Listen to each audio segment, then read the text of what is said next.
اگر خان صاحب اور شاہ محمود قریشی صاحب کو سائفر کیس کے اندر سزا سنا دی گئی ہے تو یہ یاد رکھیے گا کہ اسی کو جواز بناتے ہوئے پارٹی بین کی جا سکتی ہے اور پھر الیکشنز بھی 8 فروری کو آرام سے ہو جائیں گے. میں نے 3 شرائط بتائی تھی, 3 میں سے تقریباً تینوں کمپلیٹ ہو گئی ہیں, باقی پیچھے رہ کیا گیا.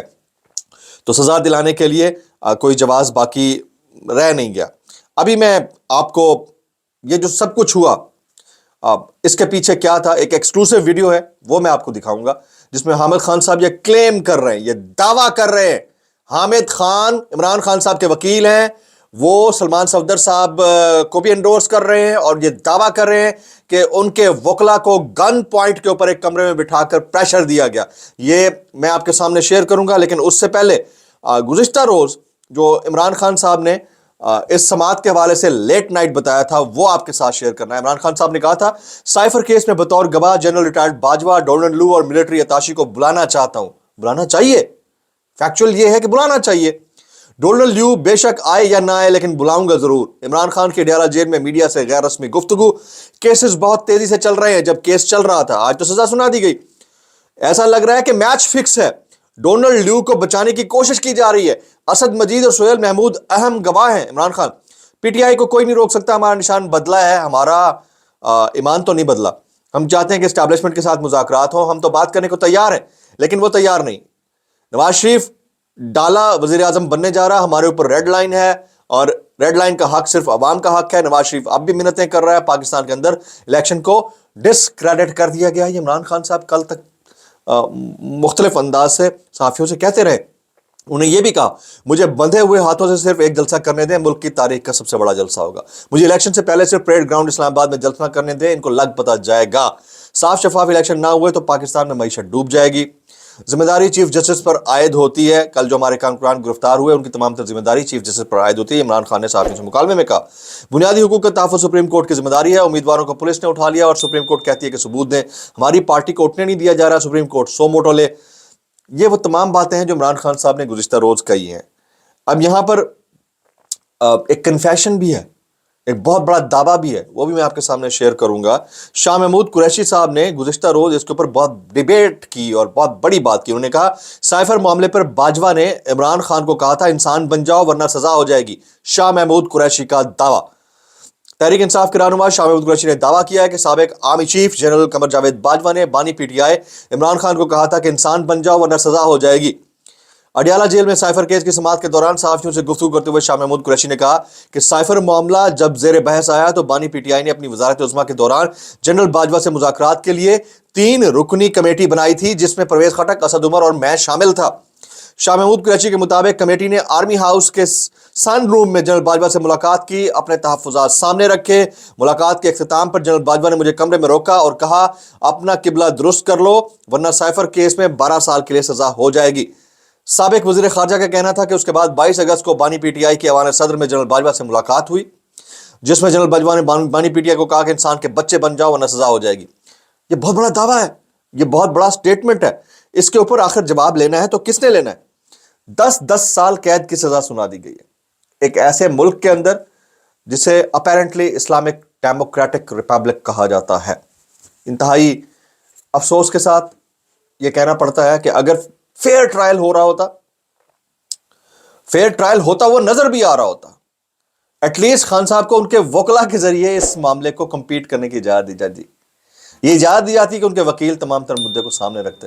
اسلام آباد ہائی کورٹ میں آلریڈی آج درخواست دے دی ہے کہ اس ٹرائل کو کالعدم قرار دیا جائے. یہ غلط ٹرائل ہے, اس میں اسٹیٹ ڈیفینس کاؤنسل نہیں بن سکتا, لیکن اس سے پہلے ہی فیصلہ آ گیا اور اتنی اجرت میں فیصلہ آیا ہے.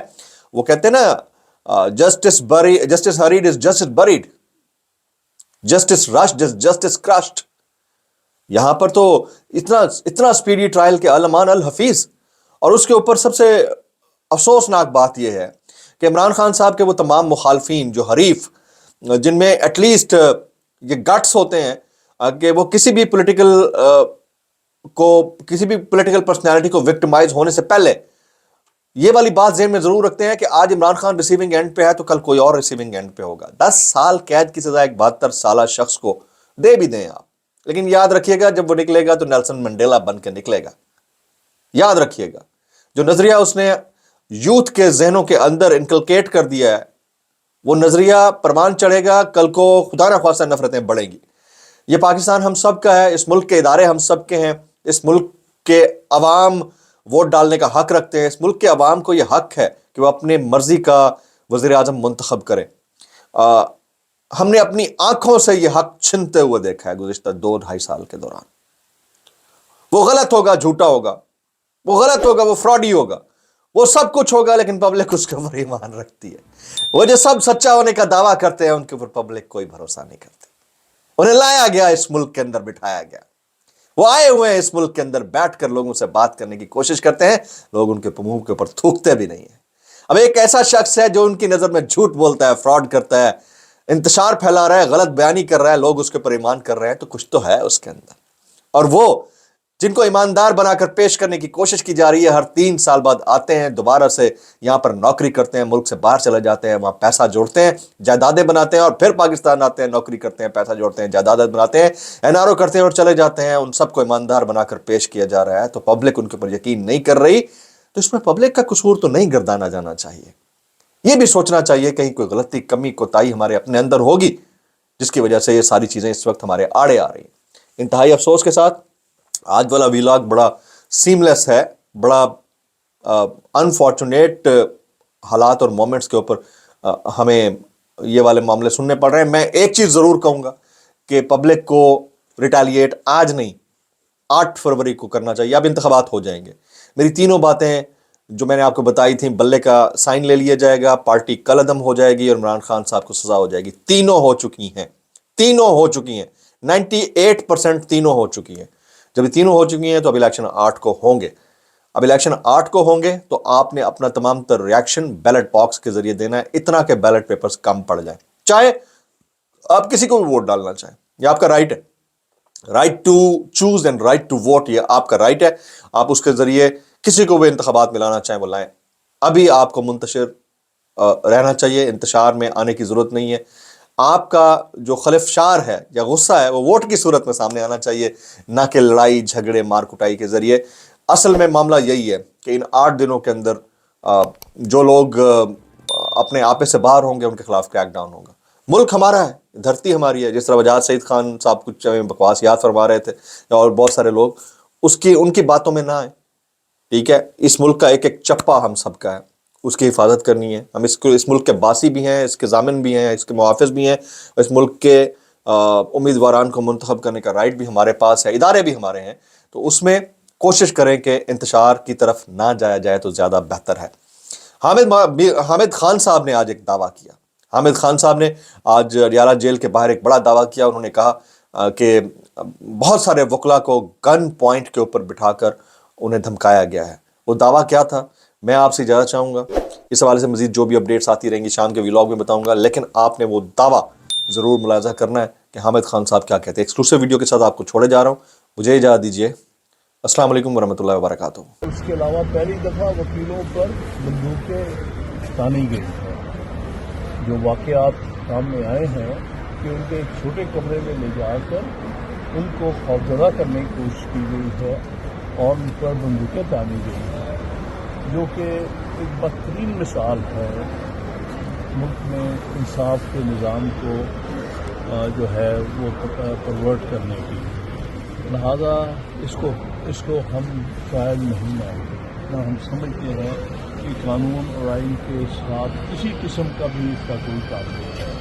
یہ سب کچھ غیر آئینی ہے، غیر قانونی ہے، ظلم ہے، زیادتی ہے اور جبر ہے۔